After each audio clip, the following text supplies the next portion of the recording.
तो चलिए, चुनाव आयोग ने क्या कुछ कहा वो आपने सुना। तैयारियां मुकम्मल है। हमारे सहयोगी हमारे साथ जुड़े हुए हैं, अतुल गौर, संजीव चौधरी, अखिलेश नामदेव भी हमारे साथ जुड़ गए हैं गौरेला पेंड्रा मरवाही से, और नीलेश त्रिपाठी हमारे साथ रायपुर से जुड़े हुए हैं। अखिलेश जी, गौरेला पेंड्रा मरवाही की बात करें तो ये बॉर्डर इलाका भी है, कैसी तैयारी, क्या कुछ चीजें खास, और तारीखों के ऐलान के बाद क्या कुछ बदला बदला सा नजर आ रहा है? बिल्कुल निश्चित रूप से अमृत, जिस तरीके से तारीखों का ऐलान हुआ है, चुनाव आयोग ने जिस तरीके से आज बड़े हल्के मूड में चुनाव की तिथियों की घोषणा की है। 3 चरणों में छत्तीसगढ़ में चुनाव होगा। इन 3 चरणों में 7 मई का जो है वो कोरबा और बिलासपुर संसदीय क्षेत्र का चुनाव होना है, जिसमें ये निश्चित रूप से ये सीमांत प्रदेश का इलाका है, जहां चाक चौबंद व्यवस्था होती है। उसके बाद इलेक्शन कमीशन की प्रेस कॉन्फ्रेंस के बाद जिला कलेक्टर ने भी यहाँ प्रेस कॉन्फ्रेंस ली है और ताकीद दी है कि सीमावर्ती प्रदेश होने के कारण यहाँ पर्याप्त सुरक्षा की व्यवस्था की जाएगी, जिसके लिए अतिरिक्त फोर्स की भी जरूरत पड़ेगी, उसकी भी व्यवस्था की जाएगी। चुनाव आयोग ने जिस तरीके से आज बड़े हल्के मूड में शेरोशायरी भरे अंदाज में आज पूरे राजनीतिक दलों को भी ताकीद दी है कि चुनाव इस तरीके से न लड़े कि आमने सामने की स्थिति हो जाए, तो हल्के मूड में, हल्के मिजाज में चुनाव लड़े। दूरियां इतनी ना हो कि कभी आमने सामने हो तो सामना कर सके, ऐसी बातों का जिक्र किया है। और कहीं ना कहीं सीमावर्ती प्रदेश होने के कारण, क्योंकि मध्य प्रदेश और छत्तीसगढ़ का सीमांत क्षेत्र होने के कारण सुरक्षा के काफी इंतजाम होंगे, और तो इस लिहाज से सुरक्षा की पर्याप्त व्यवस्था जिला प्रशासन ने किया हुआ है और निर्वाचन आयोग ने किया हुआ है। जी अमृत। बिल्कुल।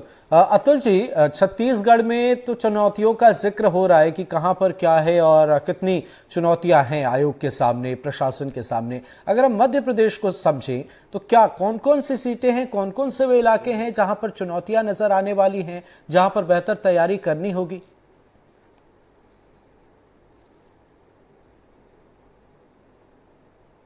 अतुल जी। जी जी अमृत, मैं आपका सवाल नहीं सुन पाया अमृत, एक बार।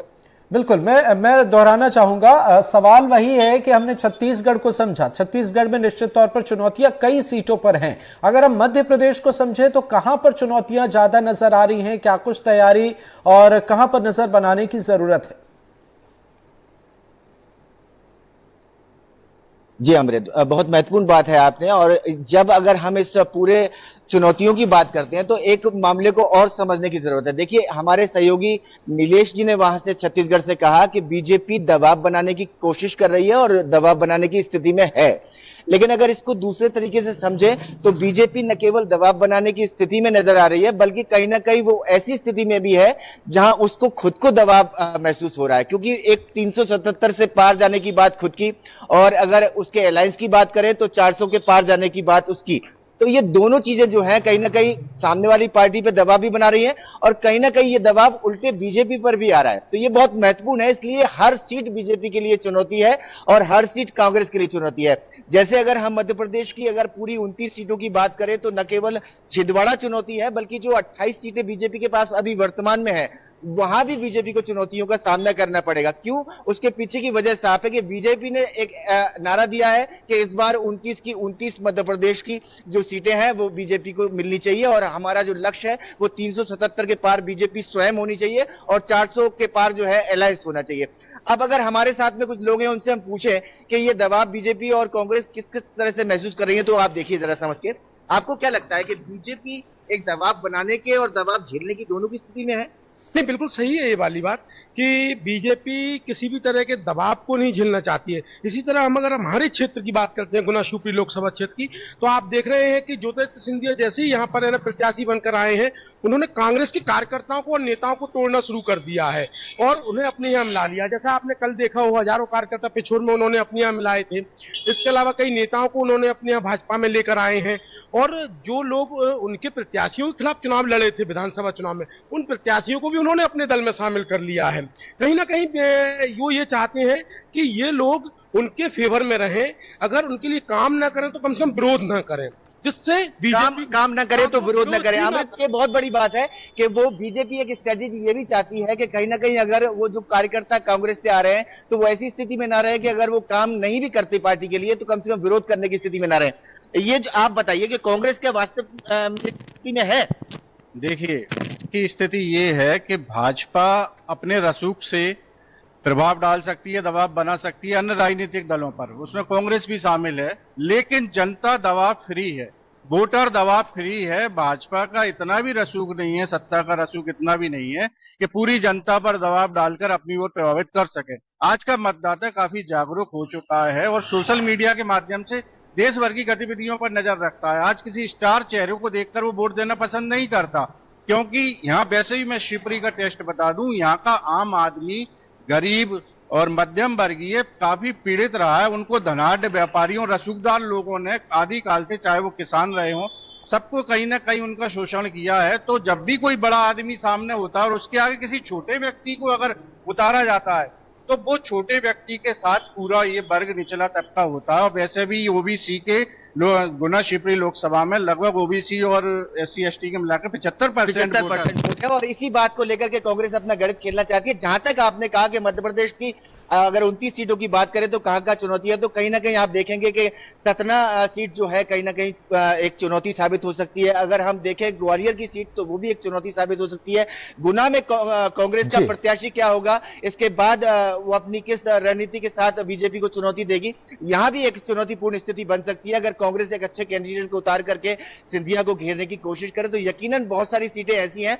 और छिंदवाड़ा में बीजेपी ने पिछली बार बहुत कम मार्जिन से हार का स्वाद चखा था, लेकिन इस बार बीजेपी की कोशिश है कि वो वहां पर जीत का परचम लहराए। तो दोनों तरफ से अगर हम देखें तो कांग्रेस भी चुनौती देने की कोशिश कर रही है। हालांकि कांग्रेस ने अभी ज्यादातर सीटों पर अपने उम्मीदवारों को घोषित नहीं किया है, और जब कांग्रेस के उम्मीदवार चारों तरफ से घोषित हो जाएंगे तो कहीं ना कहीं ये कहा जा सकता है कि तस्वीर पूरी तरह से अब साफ होने लगी है। और उसी के बाद में ये तय हो पाएगा कि अब कांग्रेस की चुनौती कितनी मजबूत है। जी अमृत, बिल्कुल, चुनौतियों की भी बात करेंगे। संजीव जी आपके पास आएंगे और ये भी समझने की कोशिश करेंगे कि इस बार बदलाव के तौर पर क्या कुछ देखने को मिलेगा और नया क्या कुछ देखने को मिलेगा। इसके साथ साथ महिला और जो युवा वोटर हैं उससे कितना फर्क पड़ेगा। नीलेश आपके पास भी आएंगे और अखिलेश जी आपके पास भी आएंगे, लेकिन उससे पहले सियासी गलियारे से खास बयान जो कि आपके लिए जानना और सुनना बेहद जरूरी है। लोकसभा चुनाव की तारीखों के ऐलान के बाद बैतूल पहुंचे मध्य प्रदेश के डिप्टी सीएम राजेंद्र शुक्ला ने कहा है कि बीजेपी चुनाव को लेकर पूरी तरह से तैयार है। बैतूल में कार्यकर्ता सम्मेलन में शामिल होने पहुंचे शुक्ला ने दावा किया कि इस बार मध्य प्रदेश में बीजेपी सभी 29 सीटें जीतेगी। उनके बयान सुनाते हैं आपको। भारतीय जनता पार्टी चुनाव को लेकर पूरी तरह से तैयार है और हमारे बूथ स्तर तक सारे कार्यकर्ता चुनाव के लिए लग गए हैं। और यहाँ पर जो उत्साह दिख रहा है बैतूल में जो कार्यकर्ता सम्मेलन है, उससे आप अंदाज लगा सकते हैं भारतीय जनता पार्टी के कार्यकर्ता मोदी जी को तीसरी बार प्रधानमंत्री बनाने के लिए उत्साह से भरे हुए हैं। जो भी चुनाव आयोग की गाइडलाइंस रहेगी उसका पालन होगा। तो चुनाव आयोग की तरफ से चुनाव की तारीखों का ऐलान, मुख्यमंत्री और उप मुख्यमंत्री के बयान सामने आए। संजीव जी, सियासी गलियारे में ये बयानबाजी मौजूदा वक्त में कितना इम्पैक्ट पड़ता है, और इसके साथ साथ पुराना सवाल, खास सवाल कि इस बार नया क्या कुछ मिलेगा, क्योंकि जो वोटर हैं वो भी काफी वक्त से वोट देते हुए आ रहे हैं, जो बच्चे हैं वो भी बचपन से चुनाव को देख रहे हैं, तो इस बार क्या कुछ नया देखने को मिलेगा उन्हें, इसके साथ साथ चुनौतियां भी आपसे समझेंगे। बिल्कुल अमृत, जो चुनौतियां हैं वो तो दो तरह की है। एक चुनौती ये होती है कि प्रशासनिक स्तर पर कौन कौन सी चुनौतियां हैं, दूसरी राजनीतिक स्तर पर क्या है। हमारे साथ सुनील साहू हैं, पिछले 40 वर्षों से आप ने बहुत सारे चुनाव कवर किए हैं, लोकसभा और विधानसभा के। तो मध्य प्रदेश में प्रशासनिक स्तर पर चुनाव की क्या चुनौतियाँ होती हैं? आमतौर पर मध्य प्रदेश में मैं समझता हूँ कि प्रशासन के लिए सबसे बड़ी चुनौती निष्पक्ष और कानून व्यवस्था के दायरे के अंदर मतदान कराने की होती है। और पिछले 2 दशकों से मैं देखता रहा हूँ कि व्यवस्थाओं में लगातार सुधार आ रहा है। मध्य प्रदेश शांति का टापू रहा है। यूपी से लगे कुछ ज़िलों को की कंस्टिट्यूंसी अगर छोड़ दी जाए तो बाकी जगह अमूमन आमतौर पर शांतिपूर्वक चुनाव होते हैं। छुटपुट वारदातें तो हर ज़िले में आती हैं सामने, कहीं फर्जी मतदान की तो कहीं मतदाताओं को ढोने की, ये सब सामान्य प्रक्रिया है। लेकिन प्रशासनिक व्यवस्था आजकल दुरुस्त रहने लगी है। आचार संहिता का सख्ती से पालन कराया जाता है। इसके कारण भी बहुत कुछ व्यवस्थाएं जो हैं सुनिश्चित हुई हैं। पहले की अपेक्षा पुलिस भी सख्त रही नज़र आती है आजकल, पुलिस पहले से अपराधियों को बाउंड ओवर करने लगती है, उनकी निगरानी परेड होने लगती है, और तो उसका नतीजा ये होता है कि जो अपराधी तत्व रहते हैं वो भूमिगत हो जाते हैं। बिल्कुल, जैसा सुनील साहू जी बता रहे थे कि प्रशासनिक बहुत तैयारियां की जाती हैं। एक और चीज़ होती है जो वेबकास्टिंग है। बहुत सारे जो संवेदनशील बूथ होते हैं वहाँ पर सरकार अब लाइव वेबकास्टिंग करती है, सीसीटीवी लगा देती है, जो इसका नियंत्रण जो है वो भोपाल में मुख्य इलेक्शन कमीशन के ऑफिस में होता है। सुनील जी, ये बताइए कि इस चुनाव में आपको कुछ नया देखने मिल रहा है, क्या नया होगा? नया क्या, जो जो तकनीक नई आती जा रही है, क्योंकि प्रशासन हाईटेक होता जा रहा है। पहले लोगों को सुदूर अंचलों में जाकर के खुद व्यवस्थाएं सुनिश्चित करना पड़ती थी, उन पर मॉनिटरिंग की। अब वरिष्ठ प्रशासनिक अधिकारी जिला लेवल पर, ब्लॉक लेवल पर, स्टेट लेवल पर और नेशनल लेवल पर वीडियो कॉन्फ्रेंसिंग के जरिए, डायरेक्ट टेलीकास्ट के जरिए उसकी मॉनिटरिंग करते हैं, और तत्काल जहां कोई कमजोरी समझ में आती है तो देता निर्देश दिए जाते हैं और उसका समाधान किया जाता है। लगातार बहुत सारी जगहों पर ऐसी जानकारी मिलती है कि बलशाली लोगों ने चुनाव को अपने कब्जे में कर लिया। मध्य प्रदेश में ऐसा कहीं आपकी जानकारी में होता है क्या? नहीं, पहले सुनाई में आता था, लेकिन अभी पिछले एक दशक से तो ऐसी कोई घटना सामने नहीं आई कि जहां बूथ कैप्चरिंग हुई हो या बलशाली करके किसी मतदान केंद्र पर कब्जा कर लिया हो। अब वो संभव नहीं, मध्य प्रदेश में तो संभव नहीं। अमृत, बिल्कुल जैसा सुनील साहू जी कह रहे थे कि मध्य प्रदेश शांति का टापू है और यहाँ पर अमूमन किसी तरह की बूथ लूटने की या झगड़े की कोई भी वारदातें नहीं होती है। और जिस क्षेत्र में हम महाकौशल में रहते हैं यहाँ तो और भी ज़्यादा शांति से मतदान होता है। 70, 72, 75 और 80% तक मतदान होता है। जो लोग 5 बजे तक आ जाते हैं उन्हें बड़ी शांति से, जब तक उनका मतदान नहीं हो जाता, बड़ा शांति से मतदान चलता रहता है। चुनाव के दौरान भी यहाँ पर शिकायतों का जो मामला है वो थोड़ा कम होता है। ऐसा नहीं है कि जो चुनाव आयोग को शिकायतें की जाती हैं आचार संहिता के उल्लंघन की, वो होती हैं, लेकिन अन्य प्रदेशों के और अन्य जिलों के मुकाबले इन क्षेत्रों में थोड़ी सी आचार संहिता के विषय में जो हमारे प्रत्याशी होते हैं, दोनों दलों के या निर्दलीय प्रत्याशी भी, वो बहुत ख्याल रखते हैं, समय पे अपना आय का हिसाब भी जमा करते हैं।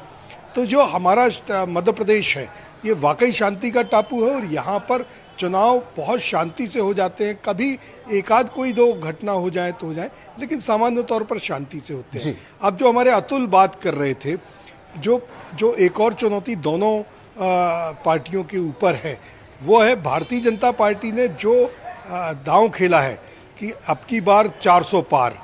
तो ये बिल्कुल बहुत सोचा समझा है, क्योंकि अब चुनाव जो है वो बहुत मनोवैज्ञानिक तरीके से लड़े जाते हैं। चुनाव में व्हाट्सएप, सोशल मीडिया का बहुत बड़ा रोल होता है। तो 15 दिन जब से आचार संहिता नहीं लगी थी उसके पहले से ही एक दबाव की राजनीति जो है वो भारतीय जनता पार्टी के द्वारा शुरू कर दी गई थी। और जो प्रत्याशी अभी खड़े होने वाले हैं, जहाँ पर अभी प्रत्याशियों का नाम कांग्रेस ने घोषित नहीं की है, वो वाकई दबाव में है कि कहीं ऐसा ना हो कि हमारा चुनाव खड़े होते साथ ही कुछ गड़बड़ होनी शुरू हो जाए। तो दबाव की राजनीति तो चल रही है, लेकिन भारतीय जनता पार्टी के कार्यकर्ताओं पर भी एक दबाव है। रोज उनकी मीटिंग ली जा रही है और ये बताया जा रहा है कि जो चुनाव का अंतर पिछली बार जीत का था, हमें उससे ज़्यादा अंतर लेके आना है। तो भारतीय जनता पार्टी के कार्यकर्ता भी बहुत दबाव में हैं। जैसे जबलपुर की बात की जाए कि पहले राकेश सिंह 4,57,000 वोटों से पिछली बार चुनाव जीते थे। अभी मैं जब कुछ दिन भारतीय जनता पार्टी के प्रत्याशी आशीष दुबे यहाँ से घोषित हैं, उनकी कुछ मीटिंगों में गया तो हर बार उनके यहाँ पर यही कहा जा रहा है कि इस बार हमें पिछला रिकॉर्ड तोड़ना है, हमें मध्य प्रदेश में सबसे अच्छा रिकॉर्ड बनाना है। तो बिल्कुल भारतीय जनता पार्टी के नेता और कार्यकर्ता बिल्कुल दबाव में हैं। तो ये चीजें कहीं ना कहीं चल रही हैं और इससे फर्क भी पड़ेगा निश्चित तौर पर। संजीव जी, नीलेश आपसे जरा समझना चाहेंगे, इस बार चुनाव आयोग ने बेहतर तैयारी की है, शिकायत के विकल्प हैं, जागरूकता की पूरी कोशिश की जा रही है, लेकिन अगर हम छत्तीसगढ़ के उन इलाकों को समझे जहां पर आज भी मूलभूत सुविधाओं का अभाव है, वहां स्थिति कैसी है? क्या चुनाव आयोग की तरफ से जो सुविधाएं उपलब्ध कराई जा रही है, या जो जिस मसले का जिक्र आज चीफ इलेक्शन कमिश्नर ने कहा कि आप शिकायत कर सकते हैं, 90 मिनट के भीतर आपको रिस्पांस मिल जाएंगे, तो क्या चीजें वहां बेहतर है या फिर ऐसी स्थिति है कि ये चीजें बहुत दूर की चीज लगती है? देखिए, जो छत्तीसगढ़ की अति संवेदनशील जो इलाके हैं, खासकर मैं बस्तर की अगर बात करूं, और बस्तर के कई सारे, चाहे अबूझमाड़ का इलाका हो जाए या फिर सुकमा के अंदरूनी इलाके हो जाए, बीजापुर जिले के अंदरूनी इलाके हो जाए, दंतेवाड़ा के कुछ क्षेत्र हैं, कुछ क्षेत्र जो हैं वो नारायणपुर और कोंडा गांव के इलाके के भी हैं, जहां पर लोग, प्रशासन आज भी नहीं पहुंच पाया है। आम दिनों में प्रशासन की वहां पहुंच नहीं हो पाई है। गांव में अभी भी मूलभूत सुविधाएं, खासकर पानी, बिजली, सड़क और स्कूल, इस तरह की मूलभूत सुविधाएं भी नहीं पहुंच पाई हैं। वहां तक निर्वाचन आयोग का पहुंचना, वहां पर बूथ बनाना, वहां पे बूथ बनाने के बाद भी चूंकि नक्सल घटनाओं का के लिहाज से काफी दबाव रहता है, तो वैसे ही जगहों में लोगों को निकालकर बूथ तक लाना, ये एक बड़ा चुनौती निर्वाचन आयोग के लिए है। और उस चुनौती को दूर करने के लिए वो क्या कर पाता है, क्या करने की तैयारी है, ये चुनाव के दौरान ही देखने को मिलेगा। क्योंकि दावे पिछले चुनावों में भी किए जाते रहे हैं कि 100% इलाकों तक कवर हो जाए, ज्यादा से ज्यादा मतदाता जो हैं वो पोलिंग बूथ तक आ जाए। लेकिन वो चुनाव के बाद ही कई सारे ऐसी शिकायतें भी आती हैं कि कई लोग घर से निकले नहीं, लेकिन उनके नाम पर कोई और वोट डाल दिया। कई, खासकर अंदरूनी इलाकों में, जंगली इलाकों की बात करें कि पोलिंग बूथ जो है 20-20 किलोमीटर दूर तक रहती हैं, उन इलाकों में किस तरह से लोग पोलिंग बूथ तक पहुंचेंगे, ये भी एक बड़ी चुनौती रहती है। तो इन चुनौतियों से निपटना निर्वाचन आयोग के लिए काफी महत्वपूर्ण है, और उसके लिए क्या तैयारी निर्वाचन आयोग करता है या ये चुनाव के दौरान ही देखने को मिलेगा। लेकिन पिछली बार की तुलना में इस बार निर्वाचन आयोग काफी अंदर तक घुसने की कोशिश किया है। विधानसभा चुनाव में भी हम बात करें तो कई ऐसे इलाकों में पोलिंग बूथ बनाए गए जो पिछले 35-40 सालों में जहां पर वोटिंग नहीं हुई थी।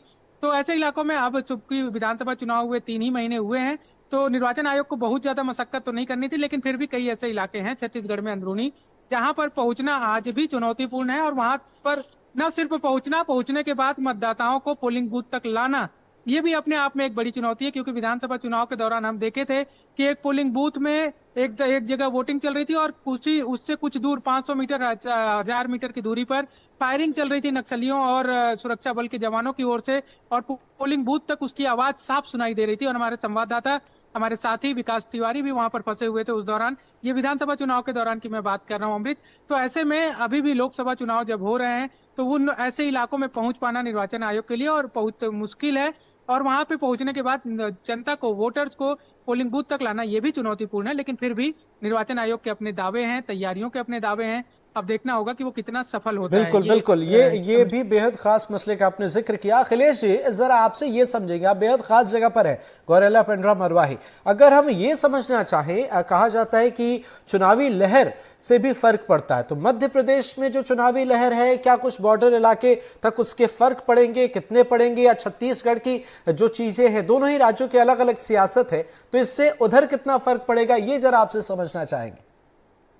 बिल्कुल, जिस तरीके से राजनीतिक दल एक दूसरे के लिए आमादा है जीत हार के लिए, उसी तरीके से छत्तीसगढ़ मध्य प्रदेश की बात करूं तो हम सीमांत जिले में बैठे हुए हैं, और कहीं न कहीं जिस तरीके से मध्य प्रदेश के मुख्यमंत्री मोहन यादव को अभी राजनांदगांव लाया गया, जो वहां कैंपेनिंग कर रहे थे। और कल की बात करूं तो अमरकंटक में अरुण शाह जो सांसद हैं और जो अभी वर्तमान में उप मुख्यमंत्री है, वो शहडोल संसदीय क्षेत्र में चुनाव प्रचार अभियान की शुरुआत करने अमरकंटक पहुंचे थे। तो कहीं न कहीं राजनीतिक दल इसका फायदा उठाना चाहती है, और दोनों राज्यों में बीजेपी अपने मजबूत प्रत्याशियों को, मध्य स्टार प्रचारकों को दोनों राज्यों में उपयोग करेगी।